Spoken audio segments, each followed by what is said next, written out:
নমস্কার, আমি জ্যোতিষ সম্রাট বিনয় শাস্ত্রী। আশা করি ঈশ্বরের কৃপায় আপনারা ভালোই আছেন। আজকে আমার ভিডিও একটু অন্য ধরনের, আত্মকারক গ্রহ। দেখুন, আমরা যখন বিচার করি তখন দেখবেন আমাদের প্যাডের একটা জায়গায় আছে আত্মকারক গ্রহ। সেখানে আমরা লিখে দিই আত্মকারক গ্রহ কে। এই আত্মকারক, অমাত্মকারক, মাতৃকারক, পিতৃকারক অনেক কিছু ব্যাপার আছে। এদের মধ্যে সবথেকে যেটা বেশি গুরুত্বপূর্ণ হয় এবং যেটাকে নিয়ে আমরা বেশি জোর দিই সেটা হচ্ছে আত্মকারক গ্রহ। আত্মকারক কথাটা শুনেই বুঝতে পারছেন, সেলফ, আত্মার পরিচালক। এই যে আমাদের আত্মা, তার মানে কি আমি, আপনার ছকে আপনি, যার ছক বিচার করছি সে, তার ছকে বা যে কোনো ছকে আত্মাকারক গ্রহ কে এবং তার ভূমিকা কী সেই সম্বন্ধে আমি কিছু বলবো। প্রথম হচ্ছে আত্মকারক গ্রহ কে আমি চিনব কী করে। দেখুন, আপনার ছকে যে 9টা গ্রহ, এই 9টা গ্রহর ডিগ্রিকে ফলো করুন। যে গ্রহের ডিগ্রি সব থেকে বেশি, তবে রাহু এবং কেতুকে বাদ দিয়ে, কারণ রাহু কেতু ডাইরেক্ট গ্রহ নয়, এদিকে ছায়া গ্রহ বলে বিবেচনা করা হয়। তাহলে এই রাহু এবং কেতু বাদ দিয়ে যে 7টা গ্রহ থাকলো, এই 7টা গ্রহের মধ্যে যে গ্রহটি ডিগ্রি সব থেকে বেশি সে হচ্ছে আত্মকারক গ্রহ। জ্যোতিষীদের কাছে এটা খুবই গুরুত্বপূর্ণ। দেখবেন আমার কাছে যারা দেখিয়েছেন প্রত্যেকের দেখবেন লেখা আছে আত্মকারক গ্রহকে। তাহলে আত্মকারক গ্রহ তো জানলাম কে, যার ডিগ্রি সব থেকে বেশি সে আত্মকারক গ্রহ। এর প্রয়োজনীয়তা বা এর ভূমিকা কি? আত্মকারক গ্রহ হচ্ছে আত্মার পরিচালক, অর্থাৎ আপনার পরিচালক। আপনার ছকের মধ্যে যে 7টা গ্রহ বা 9টা গ্রহ যাই ধরুন না কেন, সব থেকে বেশি গুরুত্ব থাকবে এই গ্রহের উপরে, এবং এই গ্রহটা আপনার ছকে মোরাললেস নিঃসন্দেহে স্ট্রং বলা যায়। যদি স্ট্রং না হয়, খুব দুর্বল অবস্থায় থাকে, তাহলে আপনি দেখবেন অনেক সমস্যার সম্মুখীন হবেন, অনেক বাধা বিপত্তির সম্মুখীন হবেন। আপনার কাজগুলো এক চান্সে আপনি করতে পারবেন না। আমরা একটা ছক দেখি এইগুলো বলে দিই। কী করে বলি? ওই আত্মকারক গ্রহকে দেখে, যে আত্মকারক গ্রহ ওই ছকে কতটা বলবান। তবে মোটামুটি তার নিজস্ব বল কিন্তু একটা আছে। সে ষষ্ঠ, অষ্টম, দ্বাদশে বসতেই পারে, সে দুর্বল কিছুটা হবে, তবে তার একটা ভূমিকা কিন্তু আপনার জীবনে থাকবে, আমার জীবনে থাকবে, প্রত্যেকের জীবনে থাকবে। এইবার এর সঙ্গে আর একটা মত প্রচলিত আমাদের আছে, কারণ আমাদের জ্যোতিষী করতে হলে প্রথমে আমাদের জন্মান্তবাদের উপরে গুরুত্ব দিতে হয়। সেটা কীরকম না, আমাদের পূর্বে যে জন্ম, সেই জন্মে আমি যে কাজগুলোকে সম্পূর্ণ করতে পারি নাই, তার জন্যই আমার আবার জন্ম হয়েছে, সেই ডিউ কাজকে সমাধান করার জন্য।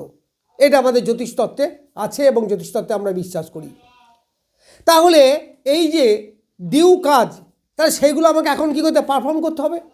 তাহলে এখন যদি আমাকে পারফর্ম করতে হয়, তাহলে আমাকে অ্যাক্টিভ হতে হবে, সেই গ্রহটাকে অ্যাক্টিভ হতে হবে। সেই জন্য বলা হয় আত্মকারক গ্রহ মানেই হচ্ছে অ্যাক্টিভ, সেলফ প্ল্যানেট। এইবার ভূমিকা কীরকম করে বুঝবো? ধরা যাক আপনার রবি আত্মকারক গ্রহ, একটা তো হবে, রবি আত্মকারক গ্রহ। সেই রবির মান, যশ, খ্যাতি, কর্তব্য, ডিউটি, এইগুলো, তাহলে গত জন্মে আপনার ক্ষমতা ছিল,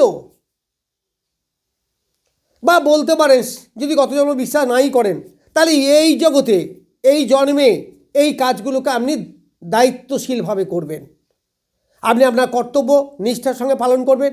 মান, যশ, খ্যাতি এইগুলোর প্রতি আপনার একটা লোভ থাকবে এবং এইগুলো পাওয়ার একটা মানসিকতা আপনার কাজ করবে। ফলে সঠিক টাইমে সঠিক কাজ করা, এইগুলো আপনার থাকবে। পিতার প্রতি একটা কর্তব্য, আপনার যে কী বলবো, অফিসার বা ঊর্ধ্বতন কর্তৃপক্ষ যে হবে, যদি আপনি কর্মরত হন, তাকে শ্রদ্ধা করা, তার কথা মতো কাজ করা। যদি রাজনীতি জগতে থাকেন, রাজনীতি জগতে যে দায়িত্বগুলো পালন করা, এইগুলো আপনি করতে সক্ষম হবেন আর সক্ষম হওয়ার মতো ক্ষমতাও আপনার থাকবে। এই আত্মকারক গ্রহ সেটাকে নির্দেশ করে। ধরা যাক আপনার আত্মকারক গ্রহ বুধ, তার মানে আপনার বুধ মানে ব্রেন বা স্মৃতিশক্তি বা বিদ্যা, এর প্রতি একটা আকর্ষণ আমরা আলাদা থাকবে। আপনি দেখবেন অনেক সময় ধরে পড়াশুনো করতে পারেন, ভাষার প্রতি আপনার দখল থাকতে পারে, কারণ বাক্যের কারক গ্রহ বুধ। আবার একটা জিনিসকে মানে স্মৃতিতে ধারণ করে আপনি অনেক দিন রাখতে পারবেন। পড়াশুনোর প্রতি অ্যাটেনশন বৃদ্ধি, বালকত্ব ভাব, মানে বুধের যে ক্যারেক্টারগুলো, এইগুলো দেখবেন স্ট্রংলি আপনার প্রস্ফুটিত হবে যদি আপনি পূর্বজন্মের কথায় বাদই দেন। আবার যদি ধরা হয় তাহলে বলা যেতে পারে যে পূর্বজন্মে আপনি এগুলোকে কমপ্লিটলি বুদ্ধি থাকা সত্ত্বেও পড়াশুনো করেন নাই, এডুকেশন সেরকম হয়নি, সেটাকে পারফর্ম করতে হবে এই জীবনে। তাহলে বুধের যদি আত্মকারক গ্রহ হয় তার ভূমিকা এইগুলো হবে। এখন যদি শুক্র হয়, তা শুক্র ইন্ডিকেট করে অর্থ, শুক্র ইন্ডিকেট করে পার্টনার, শুক্র ইন্ডিকেট করে নারী জাতি, শুক্র ইন্ডিকেট করে ভোগ বিলাস, কমফর্টেবল লাইফ, এইগুলো। তারপরে এইগুলো করার ক্ষমতা আপনার ছিল কিন্তু আপনি করেননি, তাহলে এখন করতে হবে। অথবা পার্টনারের উপর অত্যাচার করেছেন। আবার এমন হতে পারে যে যেগুলো আপনার করা নারীর প্রতি সম্মান জানানো উচিত, দেখানো উচিত, কিন্তু আমরা দেখান না, যার জন্য আপনাকে ইহজগতে আবার আসতে হচ্ছে ওইগুলোকে পারফর্ম করার জন্য। অকারণে অর্থ নষ্ট হয়তো করেছেন, এখন অর্থের প্রতি আপনার গুরুত্ব বাড়বে, নারীর প্রতি সম্মান বাড়বে, পার্টনারকে যথাযোগ্য সম্মান দেওয়ার মানসিকতা আপনার থাকবে, অপোজিট সেক্সের প্রতি আপনার আকর্ষণ থাকবে উইথ ডিউ রেসপেক্ট, এইটা কিন্তু বলা যায়। যদি বৃহস্পতি হয় তাহলে গুরুর প্রতি যে কর্তব্য করা উচিত ছিল সেই কর্তব্য আপনি করেননি। আবার হতে পারে যে বিদ্যার কারক গ্রহ,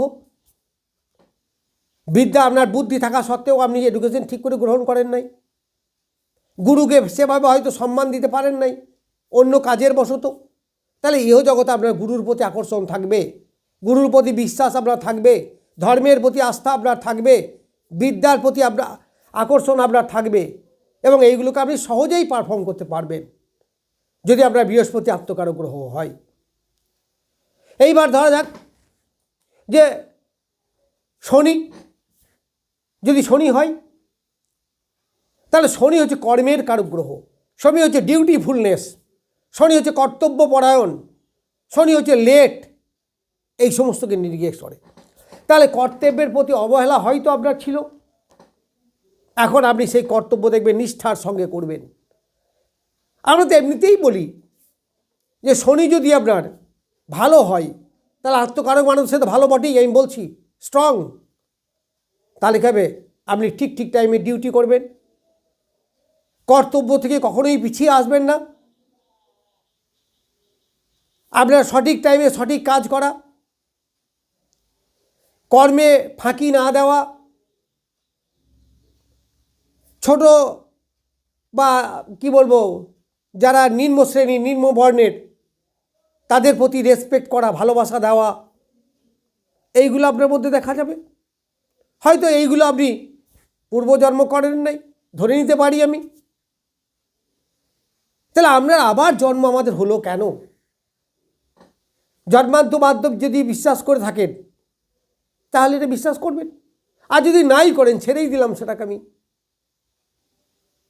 তাহলে এই জগতে এই জন্মে কর্মের প্রতি আগ্রহ, সঠিক টাইমে সঠিক কাজ করা, নিয়মনিষ্ঠ হওয়া, কর্তব্য পালন করা, ন্যায় পথে চলা, এইগুলোর প্রতি আকর্ষণ আপনার বৃদ্ধি হবে।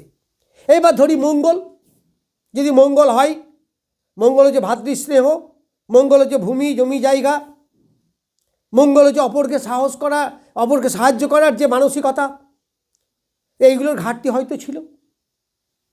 এই জগতে এই জীবনে আপনি এগুলো করতে পারবেন, ভাতৃস্নেহ আপনার মধ্যে থাকবে, প্রপার্টিজের প্রতি আকর্ষণ আপনার থাকবে, এবং সেই প্রপার্টিজকে শুধু আকর্ষণই নয়, সেটাকে পেয়ে তাকে যত্ন করে রাখা, এইগুলো আপনার থাকবে। সাহসের সঙ্গে কোনো কাজ করার যে মানসিকতা সেটা আপনার থাকবে। এছাড়াও বলতে পারি যে মঙ্গল হচ্ছে গৃহ, মঙ্গল হচ্ছে ভূমি, তাহলে ভূমি বা গৃহের প্রতি আকর্ষণ আপনার থাকবে। দেখা যাবে আপনার গৃহ থাকা সত্ত্বেও আপনি গৃহ ত্যাগ করেছিলেন, বা হয়তো গৃহ আছে, পিতার গৃহ বা নিজের গৃহ আছে, কিন্তু আপনি চাকরি বা যে কোনো উদ্দেশ্যে অনেক দূরে ছিলেন। এখন সেইগুলোকে আপনি যত্ন সহকারে বাঁচিয়ে রাখবেন। তাহলে এইভাবে আমাদের আত্মকারক গ্রহের ভূমিকা। যদি চন্দ্র হয় তাহলে মাতৃপ্রতি স্নেহ, সহানুভূতি, উদার মনে কাজ করা, এইগুলো আপনি করতে পারবেন। আপনার মনের জোর হবে ভীষণ, কারণ এটা স্ট্রং গ্রহ বলেছি, তাহলে মনের জোর থাকবে ভীষণ।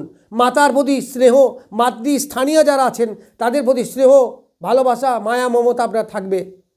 মনের জোরে অনেক কিছু করতে পারবেন, কারণ চন্দ্র থেকে মনের বিচার করা হয়। এইভাবে আমরা জ্যোতিষে আত্মকারক গ্রহকে ব্যবহার করি, বা আত্মকারক গ্রহকে দেখে আমরা প্রেডিকশন করি। যাই হোক, নমস্কার, আজ এ পর্যন্তই।